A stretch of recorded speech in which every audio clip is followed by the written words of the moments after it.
ঠিকভাবে করছো কি, একটা জিনিসই তোমার লাইফেতে চেঞ্জ দিবে, কারণ আমি এপিজে আব্দুল কালামকে বেশি পছন্দ করি, বুঝতে পারলে?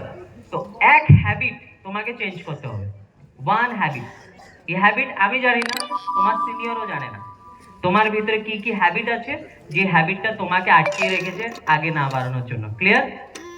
আমি বলবো শেক খাচ্ছি, মাঝখানে শেক খেয়ে গিয়ে বাইরে এদিকে ওইদিকে খাবার খেয়ে নিচ্ছি, হতে পারে ওইটাও তোমাকে আটকাচ্ছে। তো অনেক নিজে নিজের ভিতরে হ্যাবিট হলো। अच्छा, एक दूसरे के साथ बात मत करना, ठीक है ना? हाँ, हर्बल लाइफ में एक बोला जाता है, जो कभी तो नेगेटिव बात मत करना। हाँ, क्योंकि जहर पी लेगा तो बच जाएगा, कान में जहर फूंक देगा तुम जिंदगी में भी नहीं बचेगा। तो इसलिए कभी भी किसी के बातों में नहीं आना, तुम्हारे दिल को जो अच्छा लगता है तुम वही करना। ओके? তো এটা ছিল আমার জার্নি। আমি এরকম রোড সাইডেতে আমি জার্নি স্টার্ট করলাম। রোড সাইডে দোকান, হ্যাঁ, আমার মামারা ওইখানে থাকে, ওড়িশাতে, ভুবনেশ্বর, কটকেতে। তো ওইখানে রোড সাইডের দোকান, আমি জানি না রোড সাইডেতে দোকান বলে।